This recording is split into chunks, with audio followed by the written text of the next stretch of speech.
Selamat datang dan terima kasih hadir dan menonton di konten podcast dari tim manajemen podcast Laboratorium Micro Teaching.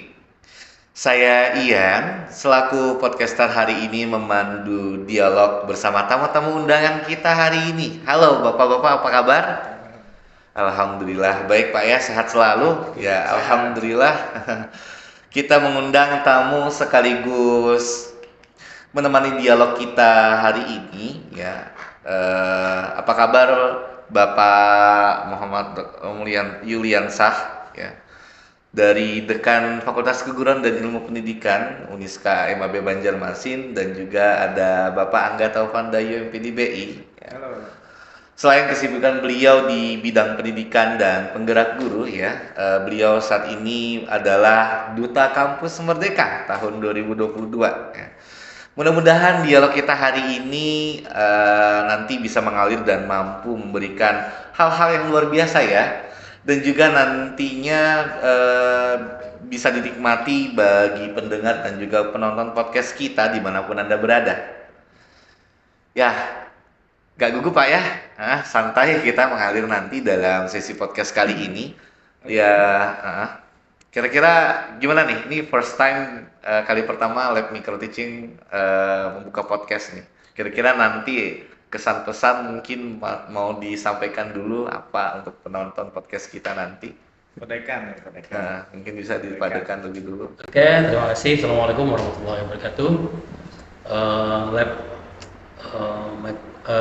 Lab Micro Teaching ini merupakan satu andil yang bisa dijadikan sebagai sumber minat dan bakat, yang tentunya bisa dijadikan sebagai hal yang utamanya terhadap promosi yang dilakukan, agar di dalam hal ini bisa utamanya kegiatan-kegiatan informasi yang menjadikan peran tertentu terhadap diri kita, utamanya tadi terhadap fokus terhadap MBKM, di mana MBKM Merdeka Belajar dan Kampus Mengajar ini akan menjadikan satu utama hal yang bisa dijadikan sebagai bentuk penerapan dari pemerintah, utamanya dari Kementerian Pendidikan.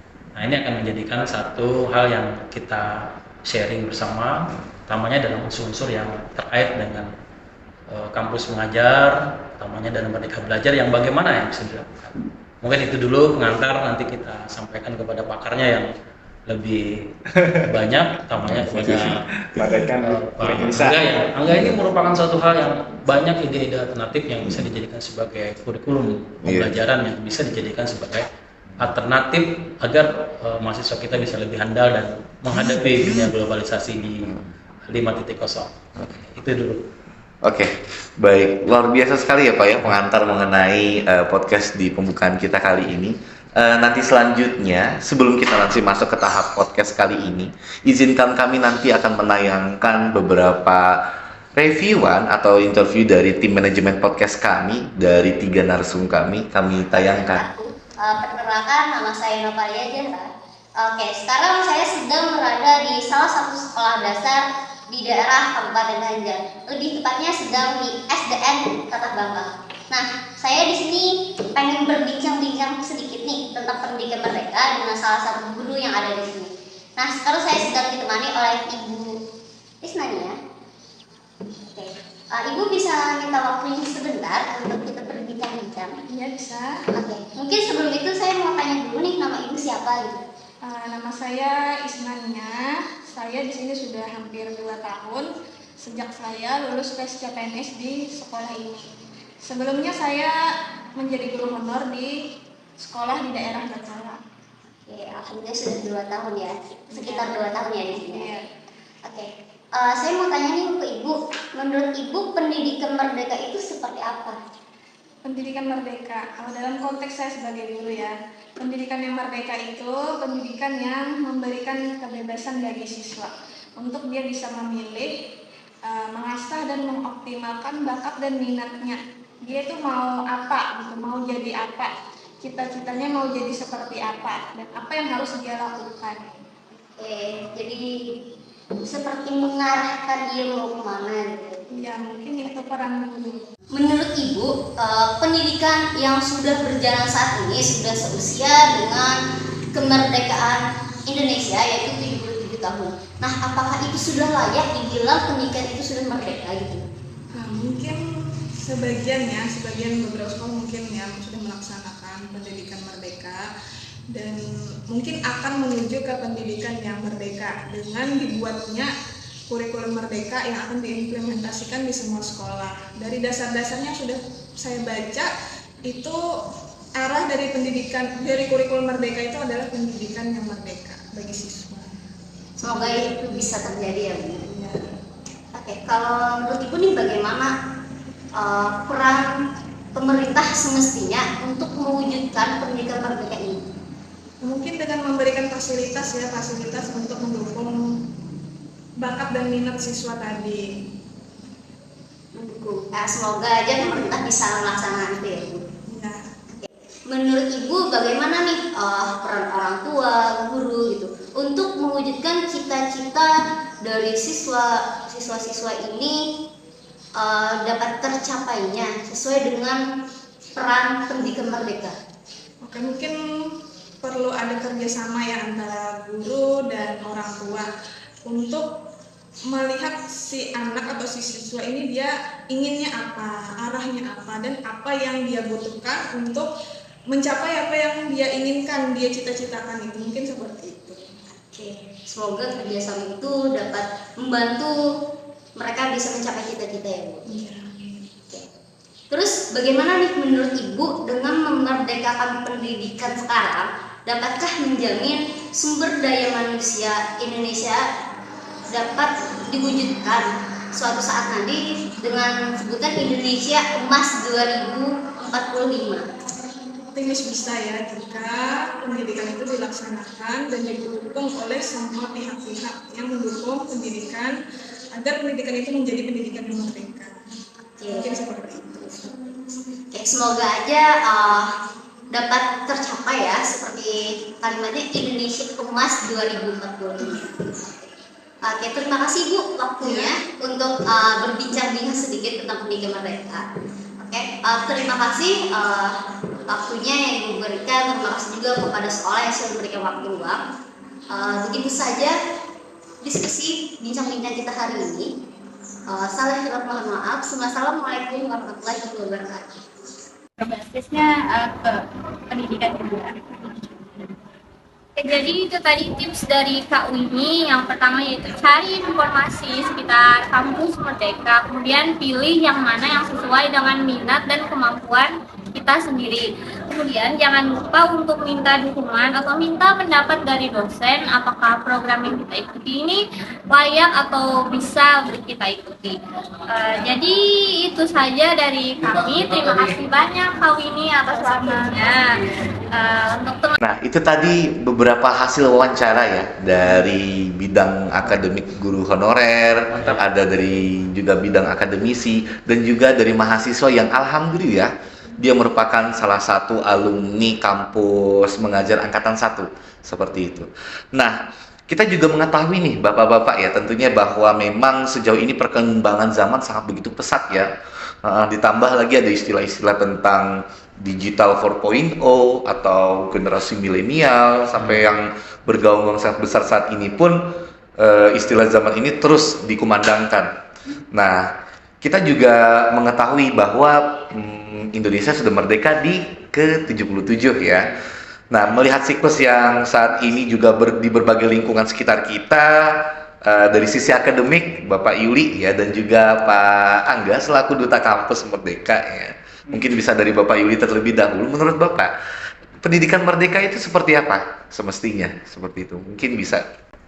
Oke, terima kasih kepada Bang Mulyansa ya. Utamanya di dalam kampus merdeka yang artian dalam merdeka di sini adalah merupakan satu alternatif pilihan yang dimana dalam suatu perguruan tinggi diutamakan di dalam memilih dalam suatu hal itu merupakan satu kebebasan, utamanya dalam kegiatan-kegiatan yang merdeka belajar dan kampus mengajar. Misalnya diantaranya alternatif yang dilakukan mahasiswa mempunyai satu bakat terhadap di dalam ide yang disampaikan oleh Kaprodi yang Kaprodi menerapkan di dalam mata kuliah. Nah, di dalam mata kuliahnya itu yang menjadikan sumber sebagai bentuk agar bisa dijadikan sebagai peminatan bakat yang dilakukan. Nah, kadang ada beberapa program dari beberapa MBKM itu utamanya terhadap masyarakat mahasiswa yang memberikan satu alternatif di dalam pemilihan, utamanya tadi terhadap misalnya pertukaran pelajar. Nah, pertukaran pelajar ini optimalisasi yang dilakukan ini akan menjadikan memberdayakan diantaranya mahasiswa tadi lebih mandiri, lebih percaya diri dan lebih mempunyai optimalisasi. Nah, ini disebut dengan merdeka, memberikan satu alternatif pilihan yang pilihan tadi dioptimalkan oleh Kaprodinya. Jadi Kaprodi bisa memberikan dalam satu alternatif pengembangan yang dari KKNI menjadi MBKM. Nah, misalnya KKNI tadi, Kerangka Kualifikasi Nasional Indonesia, masuk ke dalam MBKM, itu sebenarnya tidak menjadikan satu perubahan, akan tetapi menjadikan satu pengembangan. Yang pengembangan tadi dengan beberapa 8 program yang dilakukan. Utamanya tadi ada pertukaran mahasiswa, ada praktek lapangan magang, ada beberapa hal lagi yang diantaranya ini akan menjadikan satu alternatif pilihan-pilihan alternatif yang bisa dijadikan sebagai pengembangan di mahasiswa tersebut.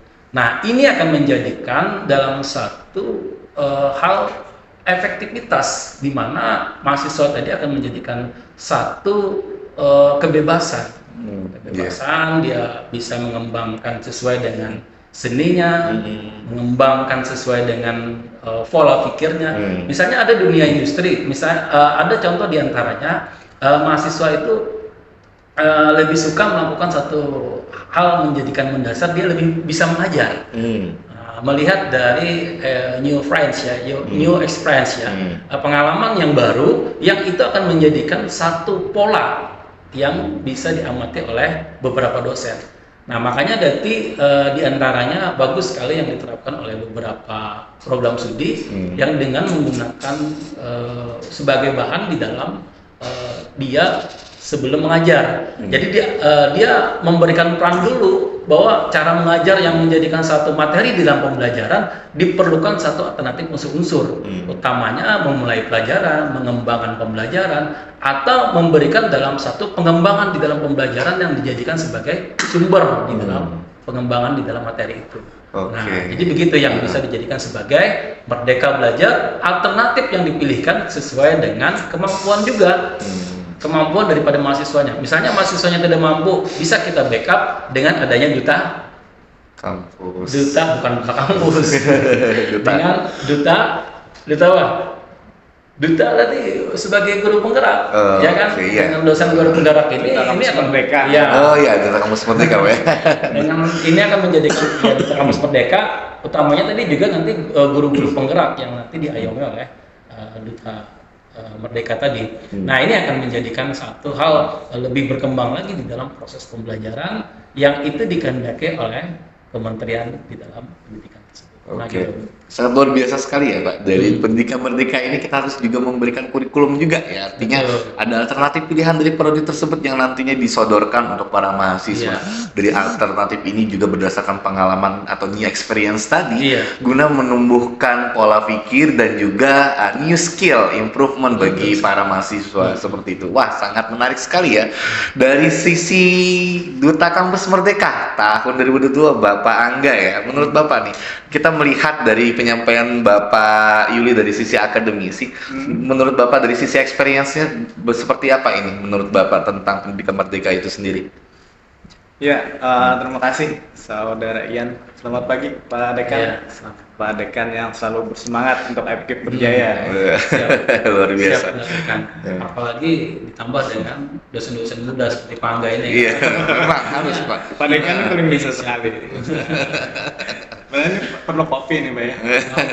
Perlu kopi ya. Sedikit memberikan semangat kan. Nanti setelah podcast mungkin kita break-upin gitu ya. Memberikan satu nilai yang bisa dijadikan sebagai pemanis untuk berpikir. Nanti mudah-mudahan nih Lab Mikro ada endorsement masuk nanti entah dari Ya, itu mana penting nanti. itu. Endorsement kan sudah kita komunikasikan dengan perbankan. Oke, siap. Mantap, Pak Dekan. Oke, mantap.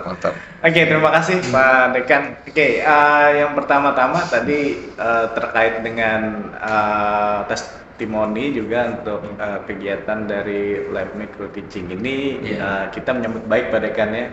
Artinya ada gebrakan dari lab ya, terutama juga terima kasih juga kepada Kepala Lab juga ya, Ibu Nur Hasanah juga luar biasa sudah mencanangkan ya program ini yang saya ketahui mungkin dari 6 sampai 6 bulan 6 sampai 8 bulan ya, terakhir sudah mempersiapkan ini.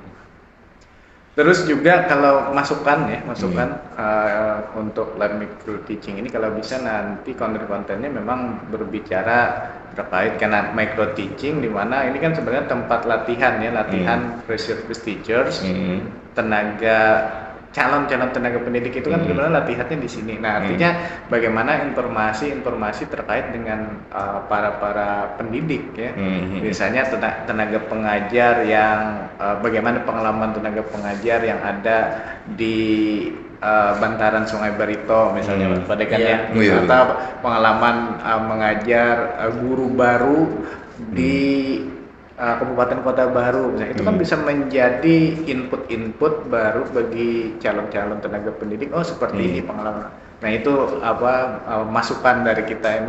Jadi konten-kontennya itu kedepannya pengennya kita seperti itu berbicara terkait dengan pengalaman tenaga pengajar ataupun juga nanti bagaimana respon dari stakeholder. Stakeholder ya. Oke. Ya terutama dari kepala dinas pendidikan kota ataupun provinsi nanti. Baik, kalau berbicara apa sih merdeka? Kalau merdeka ini kan kalau free Pak ya, artinya ada kebebasan. Nah kalau berbicara ini kan 3 tahun terakhir ini kita sering berbicara Pak kurikulum merdeka, pendidikan merdeka, kampus merdeka. Ini kan yang sering menjadi perbincangan hangat Pak ya. Ketika kita membuka channel YouTube, terus juga perbincangan di lingkungan fakultas, prodi, universitas sampai ke lingkungan kafetaria mungkin Pak ya. Nah, kafetaria lingkungan kampus pun akademisi sekarang itu banyak diskusinya terkait dengan MBKM. Yang kita takutnya jangan-jangan mahasiswa juga bingung apa itu MBKM, apa itu. Jadi ini kenapa sampai ada duta kampus merdeka itu tadi. Nah artinya ada niatan untuk menyambungkan informasi itu ke halayak, sebenarnya tugasnya seperti itu. Kalau ditanya apa itu pendidikan merdeka sih, kalau kita lihat Pak Dekan, artinya sekarang itu esensinya itu memuliakan hak anak. Memuliakan hak anak. Luar biasa nih, bagus nih tagline-nya. Memuliakan hak anak. Karena kan yang namanya pendidikan merdeka ini tidak hanya konsepnya di kampus. Nah, tapi juga di satuan pendidikan dari PAUD, sekolah dasar, sekolah menengah pertama, sekolah menengah atas, SMK, SLB, itu semua dengan konsep merdeka belajar. Artinya di sana ada esensi memuliakan hak anak. Nah sekarang jadi pertanyaan, apakah selama ini kita sebagai tenaga pendidik memuliakan hak-hak anak itu? Nah itu yang menjadi pertanyaan. Kalau kita melihat konsep di perguruan tinggi, mungkin memuliakannya ada perbedaan dengan memuliakan hak anak di ekosistem dari PAUD, SD, SMP, SMA, SMK sampai SLB itu tadi. Karena memuliakan hak anaknya di sana lebih ke melihat diferensiasi perbedaan minat, gaya belajar, bagaimana guru akan merangkum minat-minat itu menjadi sebuah keunggulan. Jadi paradigma sekarang kalau bicara merdeka belajar di satuan pendidikan, itu memuliakan diferensiasi itu menjadi sebuah keunggulan. Kalau dulu kan paradigmanya perbedaan itu menjadi sebuah masalah untuk tenaga pengajar. Nah sekarang dengan perbedaan itu bagaimana itu akan memunculkan minat belajar mereka. Nah kita bisa bayangkan Pak Dekan, selama ini kita terkungkung dengan ego kita sendiri. Semisal ketika kita merencanakan sebuah perencanaan pembelajaran, metode itu kita memilih sesuai dengan konsep kita. Kita tidak pernah melihat bagaimana gaya belajar siswa, minat belajar siswa ini seperti apa. Terus juga mereka dari profil siswa itu dari lingkungan seperti apa. Bener memang. Ya, jadi selama ini kita terkung dengan ego kita sendiri. Nah, jadi jangan heran kalau ketika kita melihat hasil evaluasi banyak mahasiswa yang siswa, karena kita masih belum berbicara ke konsep perguruan tinggi lah. Merdeka belajar di lingkungan satuan pendidikan itu tadi banyak nilai yang tidak bisa mencapai capaian pembelajaran. Benar. Itu banyak dipengaruhi yaitu tadi karena proses pembelajaran itu tidak berorientasi kepada siswa. Jadi kita tidak memuliakan itu tadi. Nah, kalau di perguruan tinggi ini berbeda lagi, memuliakan hak mahasiswa ini dengan memberikan haknya. Nah, memberikan hak ini, nah di sini tadi kalau misalnya merdeka, saya kira untuk institusi yang menjalankannya tidak merdeka. Banyak hal-hal yang tidak merdeka di perguruan tinggi karena perguruan tinggi itu di-pressure untuk wajib menyelenggarakan itu kan artinya tidak merdeka. Yang merdekanya itu mahasiswa untuk hak. Nah, sekarang berbicara merdeka itu mahasiswa sebenarnya banyak yang saya lihat kesalahan kaprahan MBKM itu menjadi kewajiban. Kita di prodi atau fakultas wajib memberikan hak itu, menawarkan hak, tapi mereka terserah. Nah, terserah minat atau tidak untuk mengambil hak itu. Nah, seperti itu. Jadi ini memang yang sekarang menjadi hangat perbincangan terkait dengan memuliakan hak mahasiswa itu seperti apa. Jadi seperti itu, Yan. Oke, luar biasa ya. Jadi ada perbedaan sisi ya dari untuk muridnya juga haknya memuliakan hak nih sangat luar biasa. Kalau bicara kurikulum pendidikan merdeka, kita melihat dua sisi. Kurikulum merdeka di satuan pendidikan dan kurikulum di perguruan tinggi. Dua sisi yang konsepnya itu berbeda. Iya, memang premisnya juga berbeda ya Pak ya, dalam pelaksanaan pun. Ibaratnya nih dari satuan pendidikan pun dalam memuliakan hak anak pun memang harus kita limpahkan seperti itu apa keinginan mereka, potensi yang nanti menunjang juga untuk masuk ke perguruan tinggi. Dan di perguruan tinggi konsep daripada memuliakan hak itu juga berbeda ya Pak ya. Artinya di sini juga sebagai lembaga pendidikan tertinggi pun hanya memfasilitasi saja. Ibaratnya dari yang pihak terkait katakanlah para mahasiswa terserah nih mau ngambil MBKM-nya atau tidak, mungkin seperti itu ya narasinya Pak ya. Oke, dari senarasi tadi kita juga melihat siklus memang istilahnya adalah dari pendidikan sepertinya free ya Pak ya. Di Indonesia yang ke-77 ini ya, apa memang sudah kita bisa katakan layak ya pendidikan di Indonesia ini merdeka seperti itu? Mungkin dari Bapak Angga dulu silakan. Izin Batekan. Ya, silakan. Jadi kalau berbicara Indonesia yang tadi lajunya perkembangan teknologi, lajunya budaya juga, perkembangan budaya yang selalu berkembang juga. Ini konsep kurikulum merdeka itu memang harus sudah diterapkan, mau tidak mau kita harus berlari dan melompat. Jadi tidak lagi kita harus berlari tapi juga melompat. Juga melompat untuk menyiapkan sumber daya manusia kita itu yang unggul ya. Yang unggul itu mampu beradaptasi pada lingkup kerja apa saja yang diinginkan Pak Nadiem Makarim kan seperti itu. Artinya ada analogi ketika orang belajar berenang tidak hanya satu gaya saja, tapi ya bisa gaya renang gaya dada. Nah, terus juga gaya kupu-kupu. Nah, contohnya semisal juga prodi pendidikan bahasa Inggris kan. Lulusan itu tidak harus menjadi seorang tenaga pendidik, tapi banyak profil lulusan yang bisa mereka dapatkan di setelah mereka lulus dari program studi. Ya. Jadi yang diinginkan dari konsep merdeka itu artinya mampu ke depannya unggul. Iya, memang seharusnya seperti itu, Pak. Nah, sekarang artinya universitas, fakultas dan prodi itu menjadi ekosistem yang wajib menyiapkan. Nah, kuncinya di mana? Kunci pertama ada di universitas. Nah, jadi kunci pertama itu ada di universitas menyiapkan panduan. Berarti kan itu top down, ya, sifatnya top down.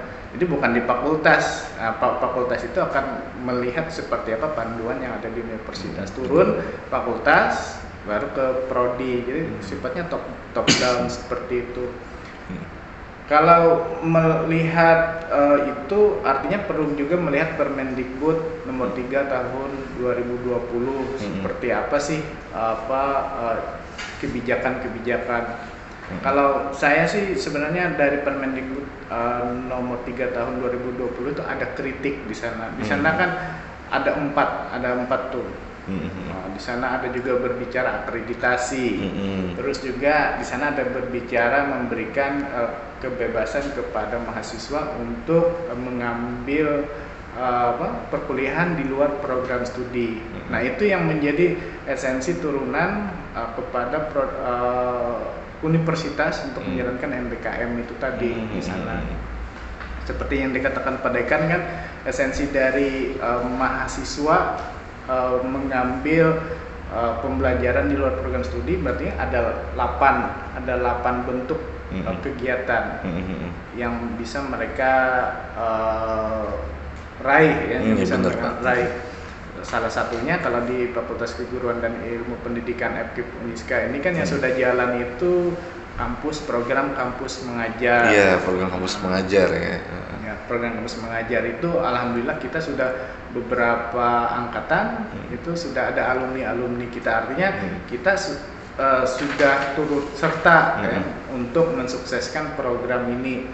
Nah, perlu diketahui juga Ian, untuk ini sebenarnya MBK bentuk dari giat Kampus Merdeka itu yang menjadi penggeraknya itu ada program yang dicanangkan langsung dari Kemendikbud, contohnya seperti kampus mengajar, terus juga ada magang bersertifikat, ya.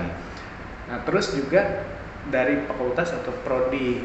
Nah, itu itu memberikan hak, ya, hak merdeka belajar kepada mahasiswa. Jadi itu yang didesain dari fakultas atau prodi. Yang di bawahnya itu terkait dengan studi independen. Studi independen. Nah, studi independen itu artinya menghargai passion mahasiswa. Nah, studi independen itu kan bisa saja mereka memiliki masing-masing keunggulan. Nah, itu bisa mampu dihargai, ya, perlu dihargai. Oke, sangat luar biasa sekali ya Pak ya, bahwa dari sudut pandang Bapak Angga bahwa saat ini pendidikan kemerdekaan di Indonesia yang ke-77 masih layak dikatakan merdeka karena memang mengejar ketertinggalan yang berdasarkan perkembangan zaman saat ini. Ya, kita bukan hanya berlari tetapi melompat juga, memang harus seperti itu. Tapi saya ada kritik, Mas Ian. Mudah-mudahan konten ini bisa sampai ke Mas Nadiem Makarim. Amin. Nah, tadi kan terkait dengan Permendikbud nomor 3 tahun 2020. Di sana kan ada bicara akreditasi, artinya memberikan kemudahan birokrasinya lah, ya, di sana. Tapi yang saya lihat sekarang itu kan akreditasi itu ada apresiasi yang diberikan dengan melakukan pembayaran. Itu kan nggak merdeka. Iya. Kan mau merdeka sulit ya. Nah, itu sih kritik dari kita ya. Kritik dari kita, kalau bicara merdeka nggak perlu ada membayar. Bener juga kan, merdeka free ya Pak ya. Iya, merdeka kan free. Benar. Nah, jadi dari Permendikbud nomor 3 tahun 2020 itu salah satunya kan ada berbicara akreditasi di sana. Nah, itu sih yang saya lihat dari perjalanannya itu tidak konsisten.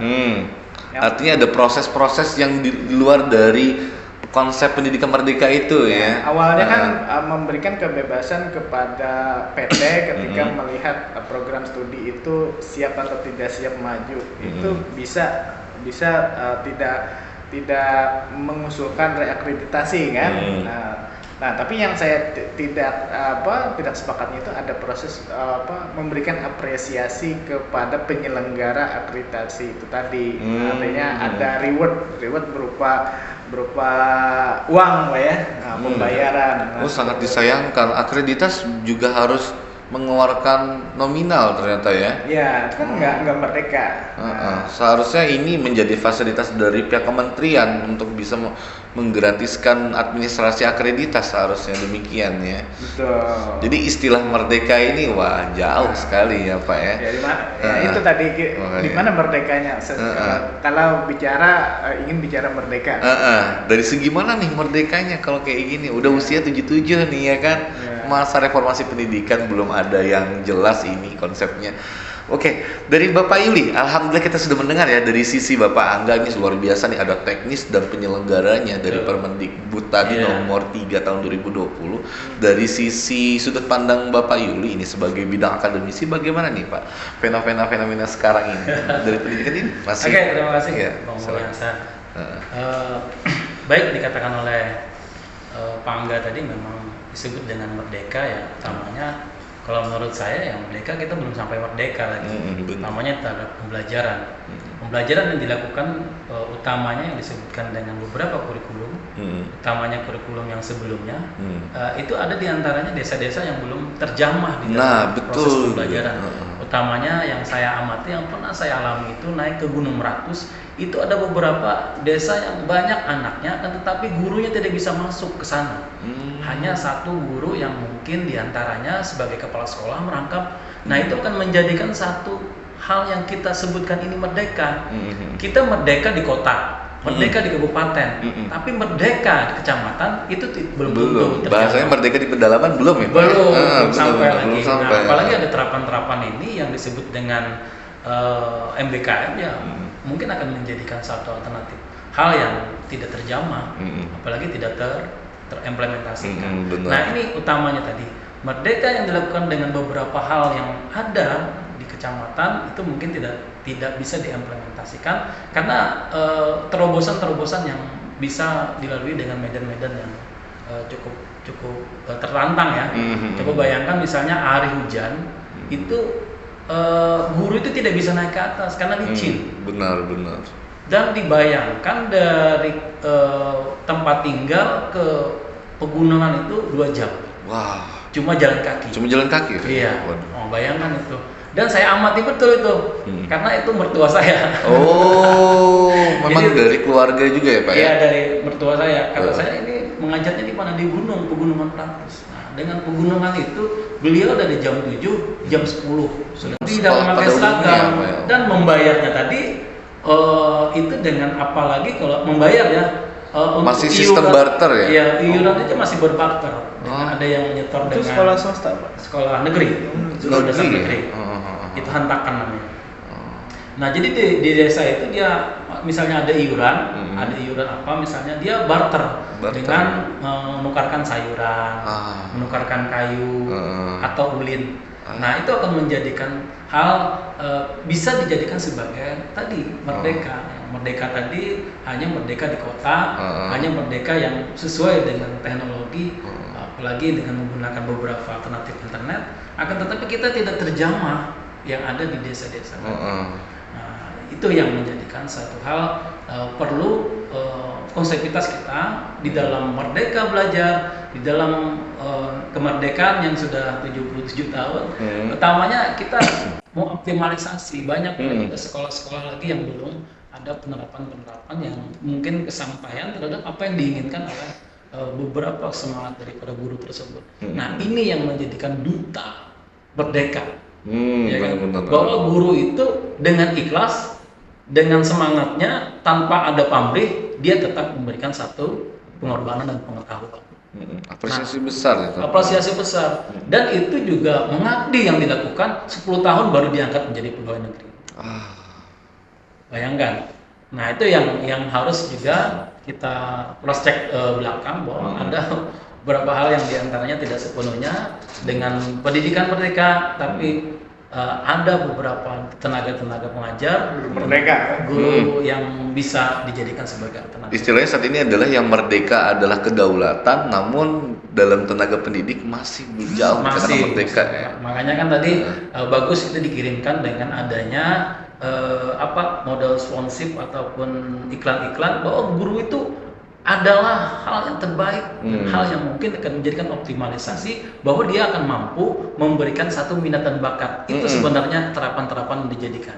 Karena tidak mungkin nanti guru dengan menjadikan material gajinya sedikit, lalu akan menjadikan peminatan tadi masuk ke dalam perguruan tinggi, utamanya terhadap fakultas FKIP. Iya, gaji untuk guru tidak naik, BBM naik ya Pak ya? Nah itu jadi ya bisa saja sih kalau sebenarnya diawali dengan gaji naik baru BBM naik. Nah benar, Ya kan? kesejahteraan Tetapi, ya. ya, Kan? akan tetapi ini akan menjadikan satu hal yang fokus ya terhadap pendidikan merdeka. Walaupun kita BBM naik, utamanya dengan semangat yang merdeka, dengan semangat yang ikhlas, itu akan menjadikan satu hal guru itu adalah pahlawan tanpa tanda jasa. Iya benar. Jasa apapun mungkin. Iya, betul. Gitu. Iya, sangat sangat luar biasa sekali. Jasa guru ini tanpa apapun yang bisa kita kasih sangatlah jauh dari kata benda, material dan lain-lain. Iya. Seperti itu. Tadi. Nah, makanya ini juga sangat berpengaruh juga nantinya Bapak-bapak ya, apabila nanti pendidikan ini tidak merdeka, ini akan mempengaruhi siklus daripada perkembangan sumber daya manusia itu sendiri. Betul. Nah, dari sudut pandang Bapak ini juga dalam proses siklusnya di pendidikan, khususnya di Indonesia saat ini, apakah dalam pendidikan di sini proses siklusnya beriringan, perkembangannya ada perkembangan yang sama antara kota dan pedalaman atau bagaimana? Karena kita melihat di sini sudah ada premis yang berbeda nih dari pendidikan dari kota dan juga pendidikan di pedalaman, seperti itu premisnya. Mungkin dari sudut pandang bidang akademis dari Bapak Yuli, silakan. Iya. Ya jauh sebenarnya sudut pandang kalau dipandang ya, apalagi dipandang itu dari kacamata pendidikan, Teleskop juga bisa. pendidikan bidang Islami itu jauh banget, ya kan?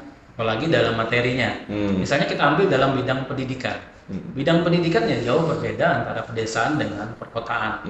Makanya kan sekarang ada menggunakan otonom terhadap pendidikan, utamanya terhadap pembuatan soal.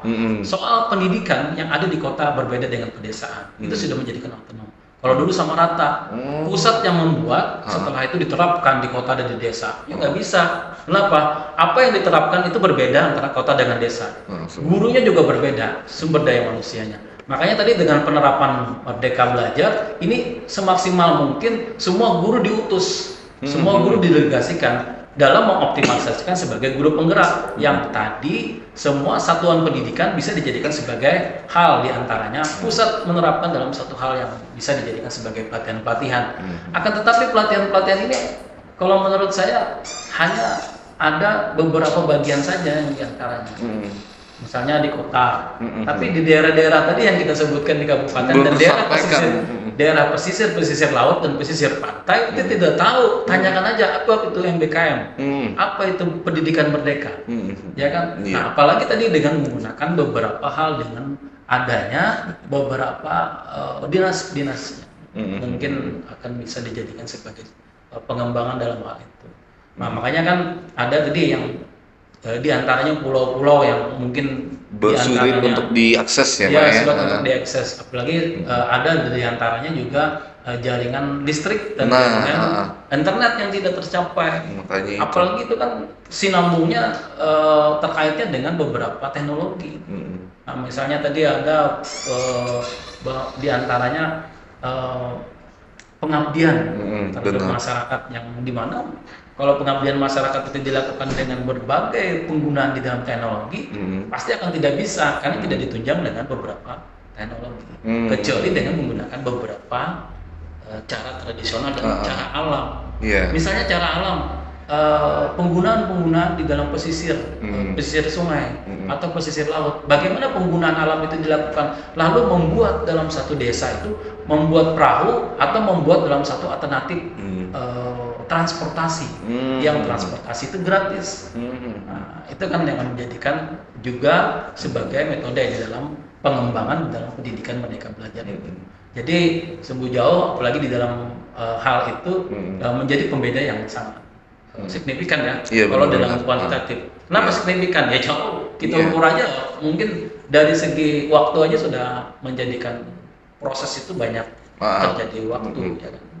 Harus Nah, itu. melengkapi ini dan itu juga ya dalam Betul. menunjang fasilitas ya Pak ya. Iya, utamanya seperti itu. Nah, kecuali tadi di antaranya ada beberapa dinas pendidikan memberikan satu pengembangan dan dalam satu hal yang di mana guru-guru yang ingin sekali melakukan suatu keikhlasan, dia memberikan peran tertentu dengan pelatihan, setelah itu dikembangkan dalam beberapa kabupaten. Misalnya kita ada 13 kabupaten. Nah, di antara 13 kabupaten itu satu guru sebagai duta penggerak. Iya, benar. Lalu dia menyampaikan. Satu lagi berikut ini akan menjadikan satu pengembangan yang secara merata Merdeka itu akan bisa lebih bagus. Akan tetapi ada di antaranya tidak melaksanakan, ada yang tidak mengirim, ada yang tidak mendapatkan surat pendelegasian. Ini kan menjadikan satu pertimbangan yang dikatakan tadi tidak merata, ya kan? Nah, utamanya tadi hal yang banyak menjadikan satu proses tadi. Iya, artinya perlu di-upgrade lagi ya Pak. Iya, ya. Artinya dalam istilahnya tadi itu terkait masalah premis yang berbeda konsep merdeka dari sisi kota maupun di pedalaman, perlu adanya keseimbangan seperti itu ya. Iya. Dari segi aksesnya, fasilitas dan lain-lain guna menunjang pendidikan ini masuk dalam istilah pendidikan merdeka. Oke, Jadi seperti itu. tidak hanya gurunya aja yang merdeka, tapi kan juga diantaranya guru-guru yang merdeka itu ada memang kesesuaian yang sudah terampil, terpilih orangnya. Coba yang tidak terpilih, kita pacu, kita support dan kita motivasi, itu kan semua merata jadinya. Ada ini enggak, gurunya teladan, gurunya hebat, tutor, dikirim ya hebat, dia bertambah hebat. Coba guru-guru tadi dijadikan sebagai regeneration, Benar. ya kan? Guru yang tidak cakap, yuk sini, ayo kita, saya sebagai duta bahwa kita bisa cakap semua sama-sama dengan melakukan satu pergerakan di dalam Merdeka Belajar. Tapi ini tidak, ada yang tidak bisa, diam-diam aja.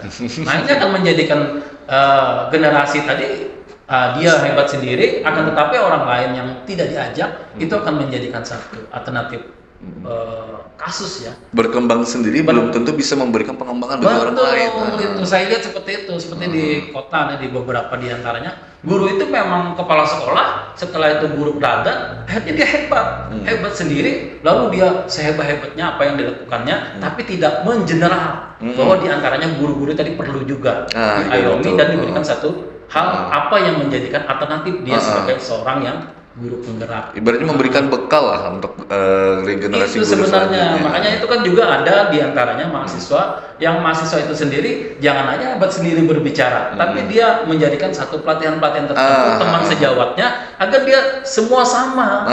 Oh, saya ini loh bisa muhadharah, saya bisa berceramah. Bagaimana caranya? Yuk kita ajak cara berceramah yang baik, cara bermuhadharah, cara muhasabah, ya kan?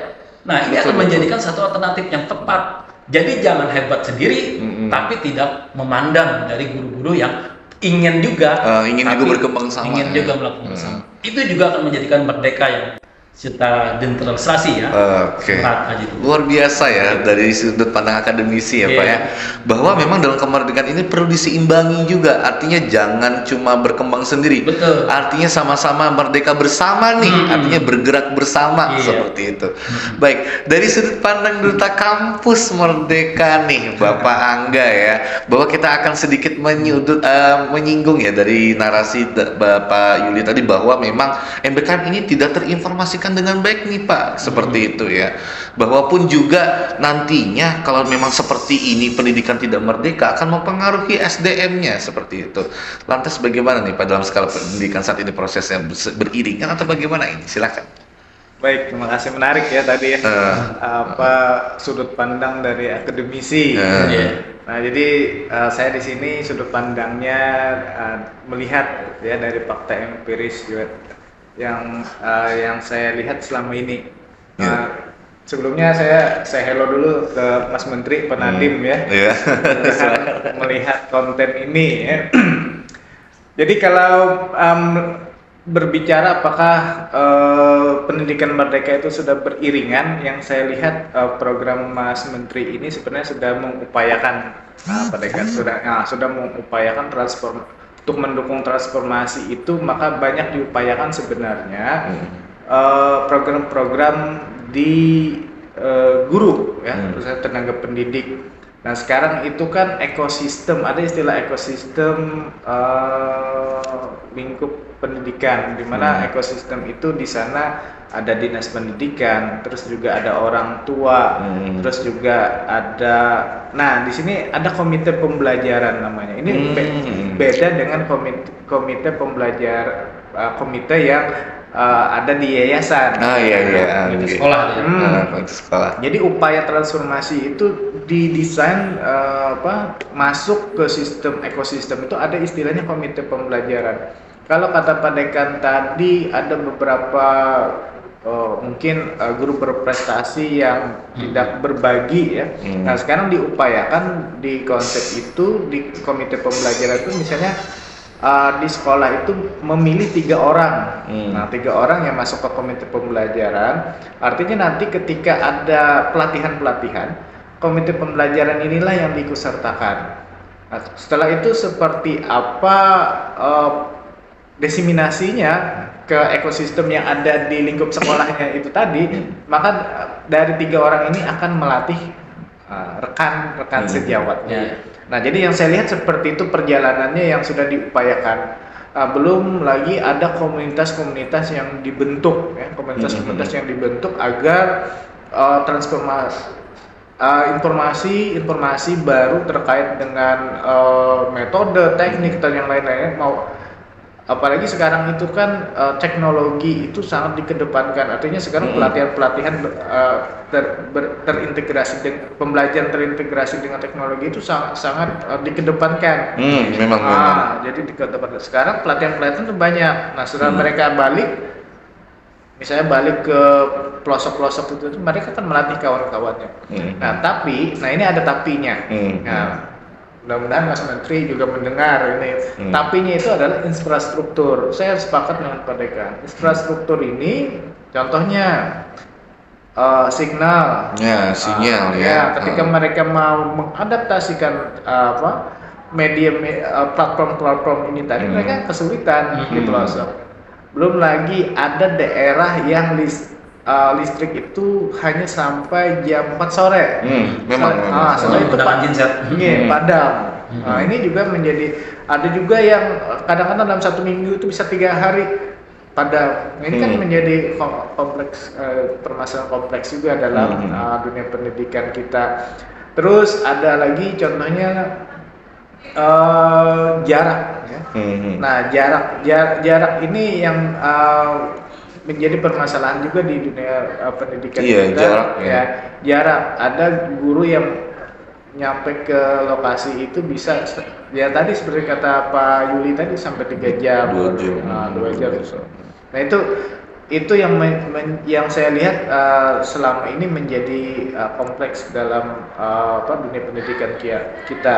Nah kalau terkait dengan upaya memang sudah semaksimal.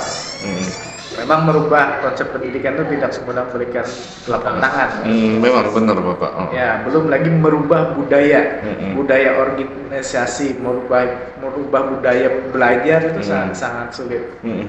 Jadi memang semua lini Pak Nadiem Makarim itu kayaknya semua lini itu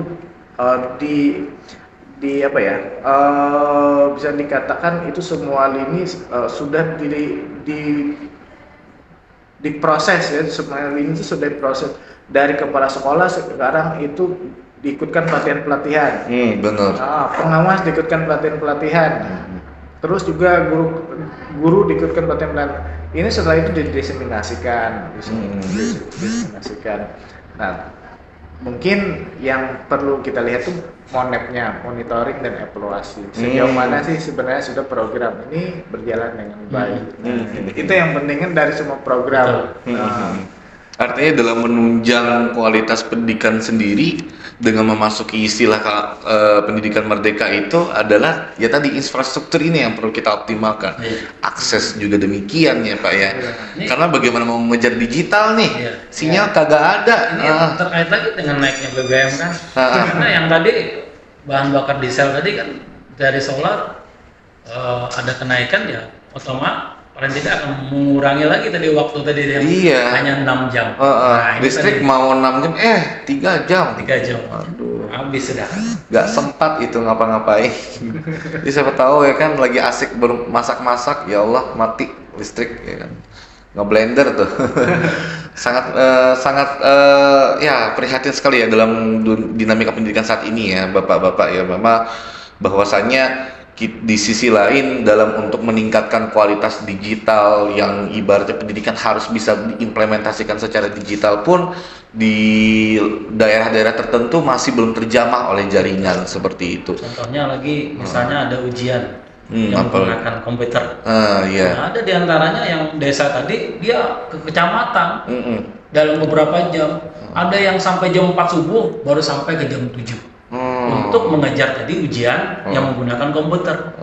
Nah, itu dia subuh jam 4 sampai ke kabupatennya. Kabupaten tadi hanya menyediakan alat komputer dan itu juga komputernya terbatas. Ada yang 1 jam duluan jam 7 sampai jam 10, sambung lagi jam 10 sampai jam 12. Nah, ini kan tidak tahu beberapa hal yang bisa dijadikan sebagai berbasis teknologi dengan menggunakan sistem yang tidak ditunjang beberapa fasilitas. Ini tidak terjamah sebenarnya.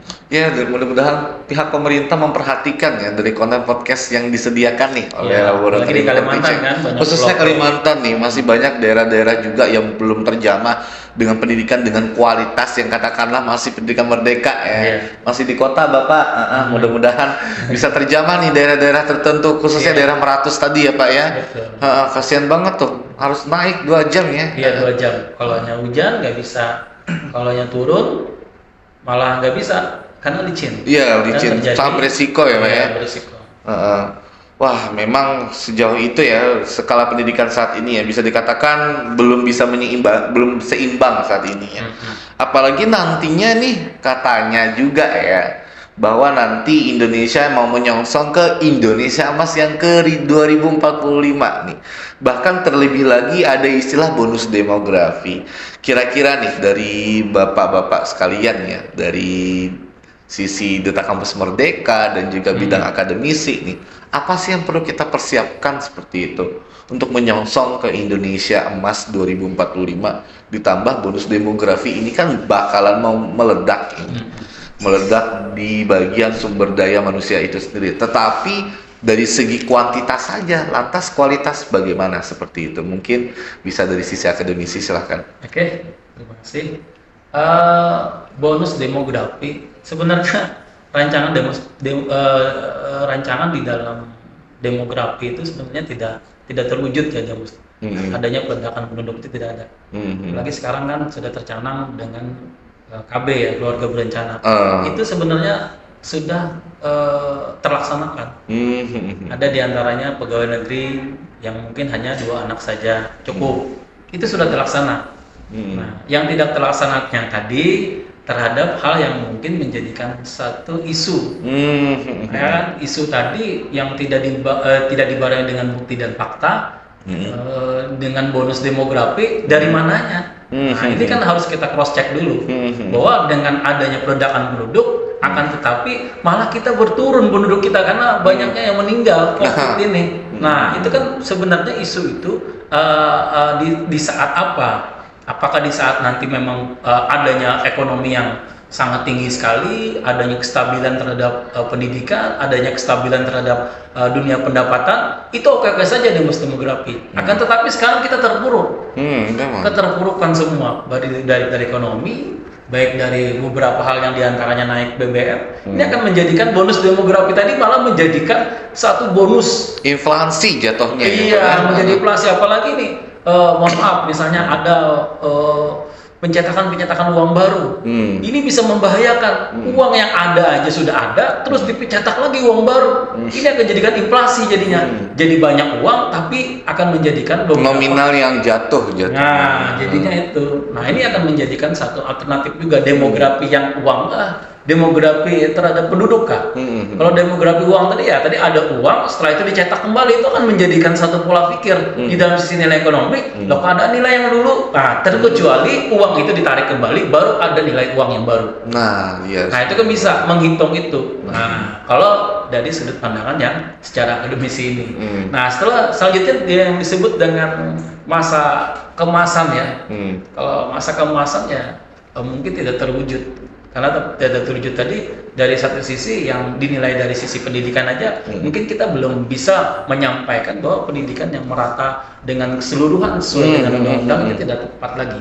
Kenapa? Ada diantaranya yang putus sekolah. Nah, iya itu. Baru sampai SMP. Tidak usah itu kita kejar di kabupaten, di kota aja pasti banyak. Karena kenapa? Karena dia mau mencari kebutuhan, mencari nilai ekonomi, mencari sisi nilai yang mungkin menjadikan kebutuhan dia hidup sehari-hari. Coba lihat kita setiap hari di perempatan jalan ada lampu merah, ada diantaranya anak yang mengamen. Apakah dia tidak sekolah itu? Nah, itu kan mestinya ada didikan dari beberapa dinas sosial yang memanggil tadi. Loh, kok ayahnya yang meminta uang, anaknya bernyanyi? Berarti ini ada kesalahpahaman. Sebenarnya anak tadi dia barengi dengan sistem pendidikan.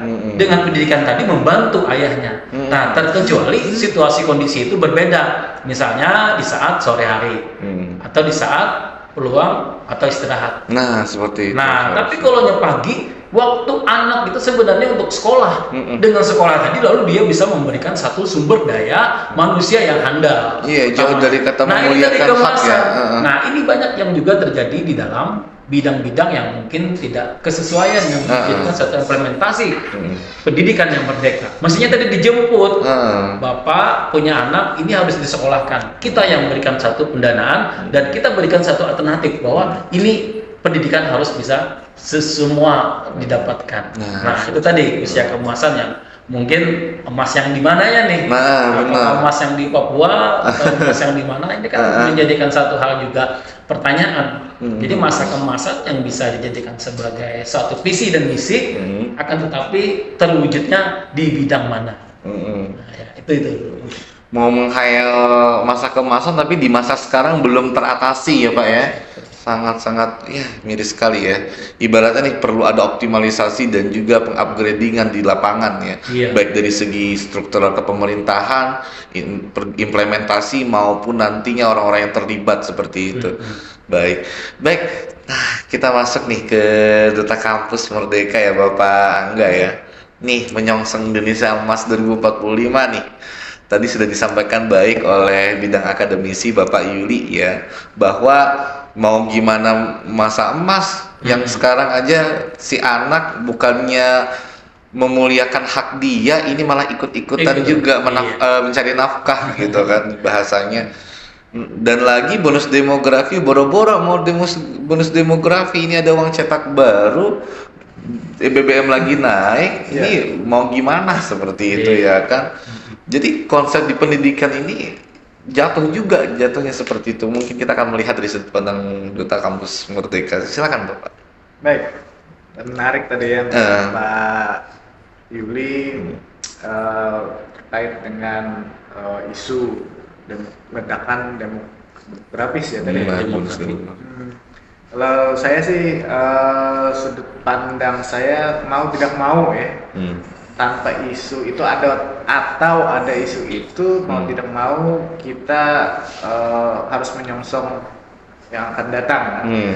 Ya, kata Pak tadi itu berhentilah bercerita tentang masa lalu tapi berceritalah tentang masa ke depan agar menuntun SDM kita ini untuk dreamnya itu adalah dream masa depan, bukan cerita-cerita masa lalu. Nah, artinya yang bisa kita ambil dari quote-nya Pak Nadiem Makarim itu tadi, mau tidak mau ekosistem pendidikan ini, ekosistem itu kan keluarga, pemerintah, sekolah, terus juga stakeholder yang terkait juga mau tidak mau ini harus bersinergi bersama-sama menyiapkan SDM ini sejak dini.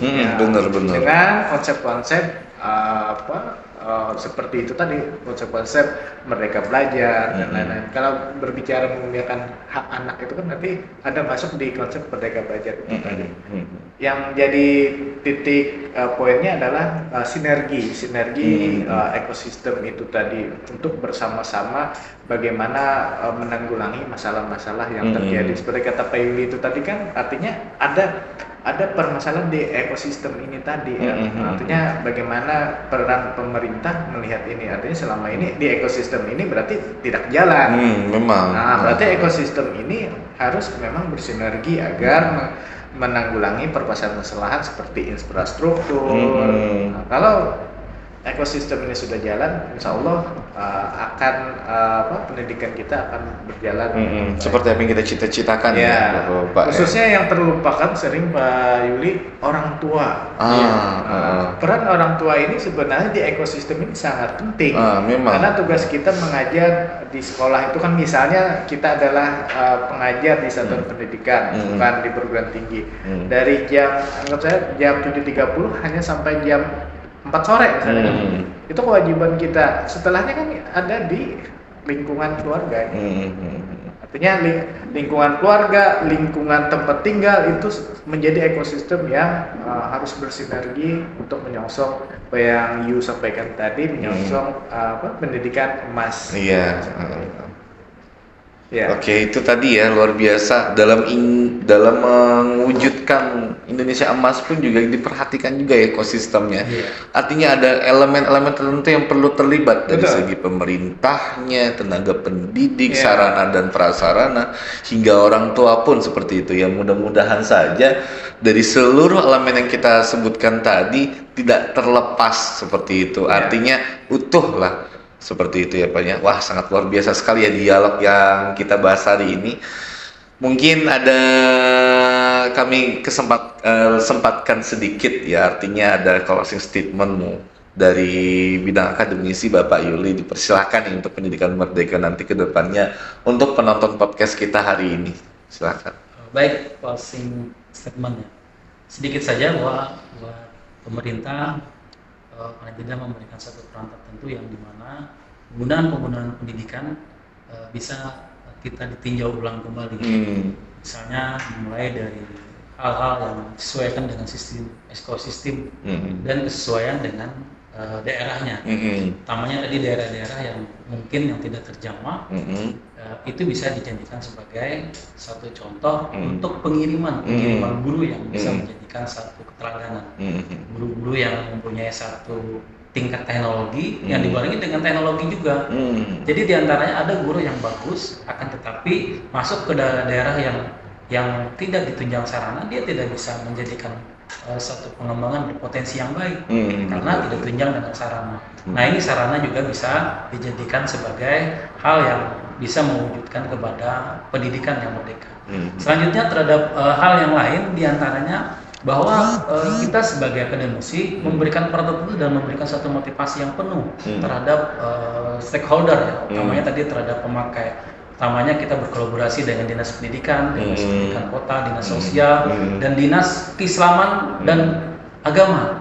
Kita perlu juga bahwa diantaranya ada pendidikan yang hanya di dalam 1 minggu, pendidikan agama Islamnya hanya Jumat saja. Itu juga Jumat takwa. Nah, ini akan menjadikan satu etika. Pendalaman agama diperlukan agar bisa menjadikan satu peran tertentu. Adab dan ilmu. Etika dan ilmu. Ada orang yang berilmu tapi tidak beradab. Ini akan menjadikan satu perbandingan juga. Jadi generasi selanjutnya dan generasi yang menjadikan satu modernisasi, tapi dia beradab dan menjadikan satu pengetahuan beragama, ini akan menjadikan satu tutunan yang disebut dengan filosofisnya seperti ilmu padi. Semakin berisi, semakin tawar dunia. Menghormati orang-orang yang tidak paham dengan dia, akan tapi dia memahamkan dengan hal itu. Nah, ini akan menjadikan satu alternatif juga. Generasi yang milenial, generasi yang dijadikan satu teknologi, akan tetapi tidak mempunyai akhlak, ini akan hilang semuanya. Lalu generasi keemasan tadi bisa dijadikan sebagai hal perbanding. bahwa orang-orang yang Islam, orang-orang yang berakhlak mulia ini akan menjadikan satu, ditambah dengan ilmu yang merdeka, itu akan berkolaborasi menjadi satu keilmuan dalam kemasan. Nah, mungkin itu saja yang saya sampaikan. Oke, luar biasa ya Pak semua ini bisa lebih baik. Amin ya rabbal alamin. Luar biasa sekali ya dari Bapak Yuli tadi dari bidang akademisi, bahwa semakin tinggi ilmu semakin tawadu seseorang itu ya, sangat luar biasa teman-teman. Artinya dalam hal nanti pengembangan skala pendidikan, baik dari pendidikan merdeka itu sendiri dan hal-hal lainnya, dibarengi juga dengan karakteristik dengan budi luhur seperti itu ya. Baik, selanjutnya nih dari Bapak Angga ya, Duta Kampus Merdeka tahun 2022, mungkin closing statement-nya mengenai pendidikan merdeka kita untuk penonton podcast kita hari ini, silakan. Apa ya Pak? Nanti kopi break nih Bapak. Oh iya. Baik, closing statement ini ya, closing statement terkait pendidikan merdeka. Satu ya, saya percaya ketika kita memuliakan hak anak dalam belajar, itu akan memberikan luaran atau dampak yang baik kepada anak. Jadi apa yang kita cita-citakan dalam goal dari proses pembelajaran itu akan tercapai, karena di sana esensinya kita akan memahami minat, gaya belajar, terus juga profil dari pembelajar itu insya Allah menurut saya akan membantu tenaga pendidik, bahkan ini bisa diadaptasi juga dalam proses pembelajaran di perguruan tinggi. Memang selama ini konsep memuliakan hak anak itu ada di pembelajaran di satuan pendidikan. Benar. Tapi ketika kita melihat konsep MBKM ya sama saja memuliakan hak anak, tapi desainnya berbeda, memuliakan hak mahasiswa dalam bentuk program-program yang dikonversi dalam SKS. Seperti itu. Terus juga ya saya sepakat tadi adab yang paling utama. Ya. Sekarang memang di kurikulum Merdeka itu ada istilah program penguatan profil pelajar Pancasila.